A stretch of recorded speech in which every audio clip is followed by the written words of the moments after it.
Unsa really you're the daughter of Kasmir. Unsa niya? Akong papa ba Kasmir. Unsa anak gyud ba Kasmir. Bisag aso na amot sige pangguna. Mga ano pala to?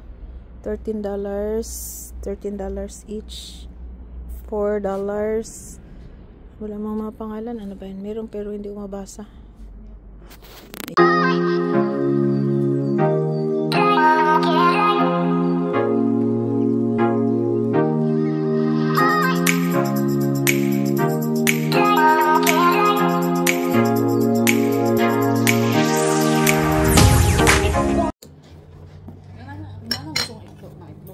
Ganahan ko sa mga isda lagi dili sa New Zealand. Sa Korea wa gyud panagsalig ko ka og isda ra. Madala ka nurse. Ano kanang souvenir. Mo na ko ikaw dito Abdullah. Aron di ta kasulod sa immigration. Ay oh, di na. Ka penalty pa yun ta.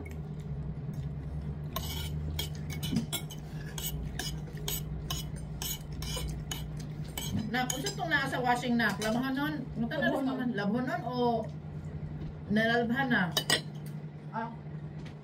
Mga sweatshirt man yun, nandoon. Ako nabuta ato. Ha? Ako nabuta ato. Labahan nun to? Ako nang malaba. Isa na lang ako. Wala siya magnabang magkusot na. Hindi, pamaisa na lang ang labahan.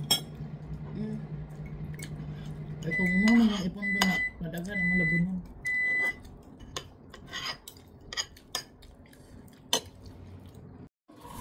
Hi guys! Dito painit, di makita agad mo ba na nagpainit ka na? Kumpas na itong mga maintenance ano now. At tao na lang yung hammers thing. Unsa really you're the daughter of Kasmir. Unsa niya? Akong papa ba Kasmir. Unsa anak gyud ba Kasmir. Bisag aso na amot sige pangguna. Lami mo. Hindi ko pangarap eh, kanang puyo ang mag-garden din. Ano man ang ito ano. Ito ano ano. Kuan siya.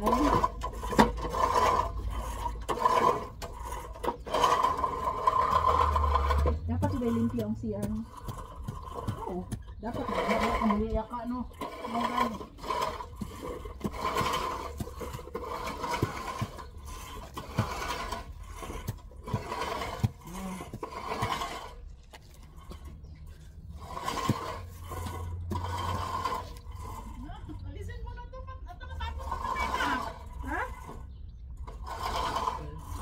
Nicole? Bakit? Siya ka magulis? Ha?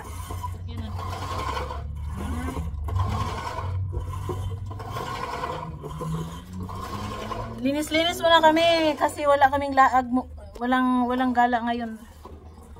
No gala time. Mamayang gabi na kami gagala. This is what I want. Ito yung gusto ko na gawin sa Korea pero wala naman kaming ganito sa bahay. Building kasi ang bahay sa Korea. Kaya napakaganda din naman ang Korea. Pero dito kasi ano siya, laid back. Laid back style ba.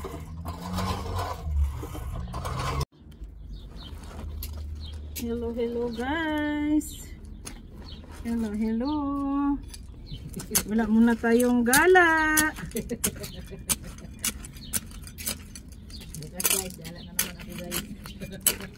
Bukas lilipad na naman tayo. Sana all. Punta kami sa Switzerland. Kukuha kami ng tinapay. Pagkita kalibutan nyo sila. Adto sa Switzerland. Kahayahay sa buhay. Ikaw eh. Tinulungan namin si Manang Didit. Eh, dako kayo properties Manang Didit diri oh.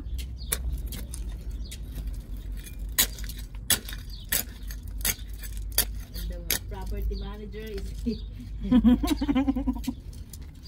surprise visit. Ito yan? Just slowly as. We just landed in the Newly land, huh?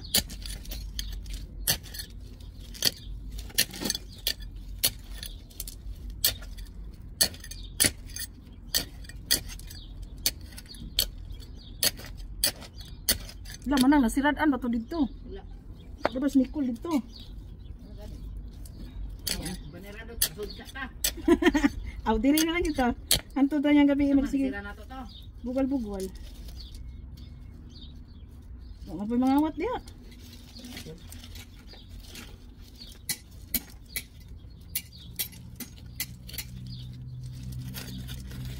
Bungkalan tayo muna tayo kay murag na lipong na paglibot-libot ang kalsada ba.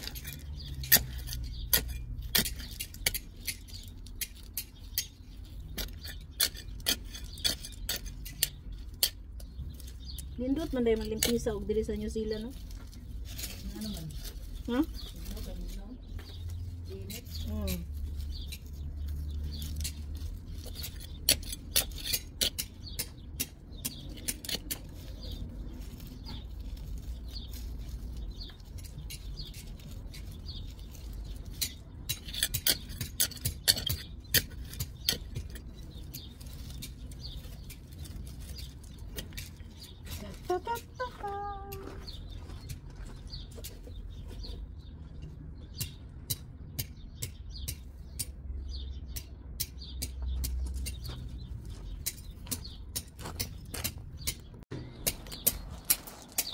Nandito kami sa backyard.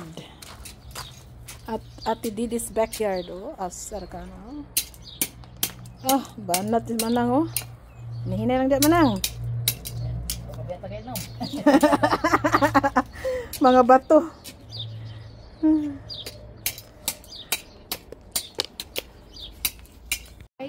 Hello guys. Naanap pong diring doon kabinuhat og asa ni Payon guys. Nagkiangki. Ay, nagkiangki. Hello guys, we are here again. Hornby. Hornby Road. Saan tayo? Saan ito? Explore talaga tayo. Explore ang buhay. So there have the toy world, and the other side is the Peck and Save. Ani ko ano mag-vlog patay dito ron. Then we're going to the ano yan? Briscoe's Homeware. Doon kami sa Red. Punta kami doon sa Red. Ang hirap pa naman ng ano dito, yung pedestrian lane, hindi kagaya ng Korea. Dali, Vic! Tapos, one thing na amaze ako, pag may ano sila, meron doong tawiran ng mga, merong tawiran na pindutin mo yung ano, i-press mo yung button, tapos mga seconds lang mag-green na siya, so ibig sabihin tatawid ka na. Ganon. Ha?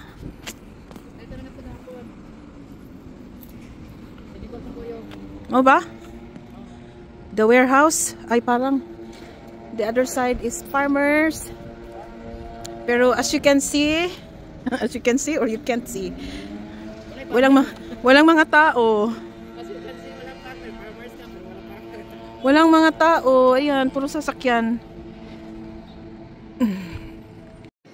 So meron ng para pang tanim kasi magi-spring na sa ano dito sa New Zealand. Baliktad kasi ang weather nila dito. So may mga ganito na Wow. Okay na ni siya. Inshallah puhon. Nagtanom-tanom na ko ani.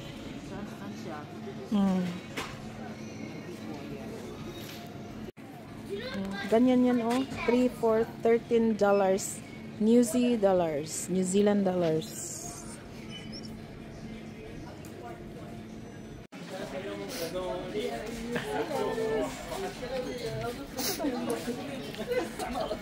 Okay ba ni sa dito? Ang regalo ka kay Indy.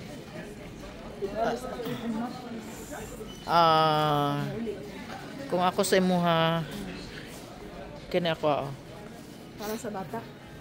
Ayaw kayo to, dako kayo to. Kini gamay-gamay. This one. Na siya. How much? What may presyo? Nana oy 29 ata na. 29.90 New Zealand dollar.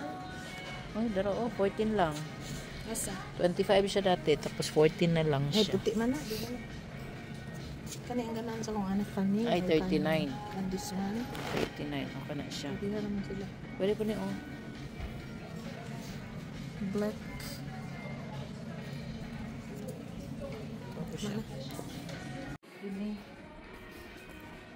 Everyday low price. $15.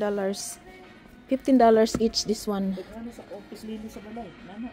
Asa siya? Kini, office lily. Sila. Oh, naman ko ani. Naku ani sa Korea. How much? Wala may price? Wow.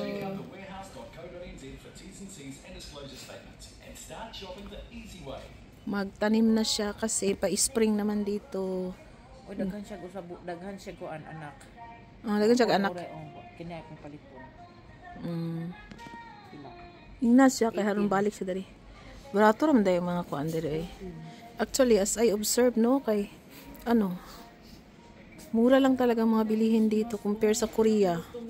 Oh my god. Picturean mo. Akala ko mas mahal dito kaysa ano sa Korea. Mas mahal pala sa Korea. Ay, ang ganda ng mga ano. Big darabik oh, guwap nindot kayo. Saan man nga mga flower eh? Bird's nest fern. Ah.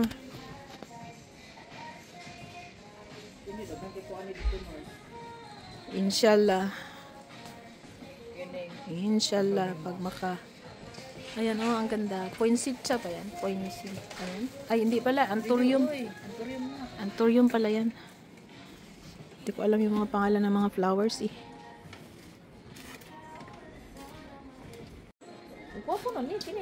So, nasa loob pala yung mga ano, yung mga gloves and masks for handling soils. Available for use by Garden Center Tours. Hindi ko alam. Hindi ko alam kung pwede kami pumasok dyan. Gusto ko sanang mag-tour. Pasok kami. Pwede palang pumasok. Ayan yung mga compost soil for gardening. Lo, ninduta diri oy. Laka, kung magpuyo ko aning New Zealand, mag-garden na gyud ko. Charis. Ayan ang mga ano, mga lettuce. Mga flowers. Dito mga vegetables mix. Kompleto sila lahat. Ayan. Ha?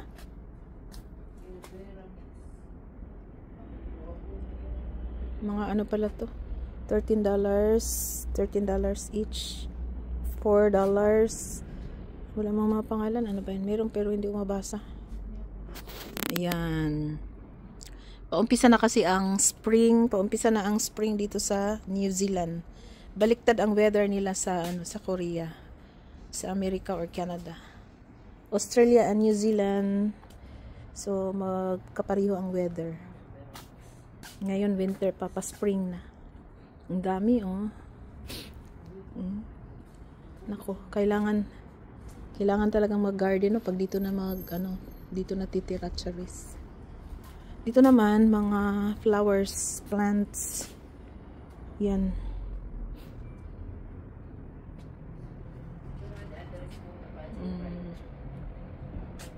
Ha? Ito orange. The warehouse. Hornby. Nandito kami sa Hornby area.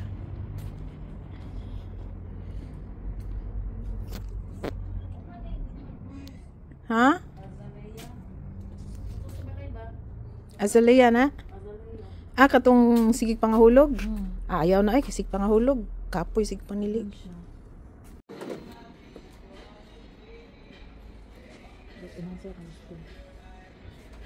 Pwede naman to. Kiwi garden. Pwede naman to. Palit ng isa.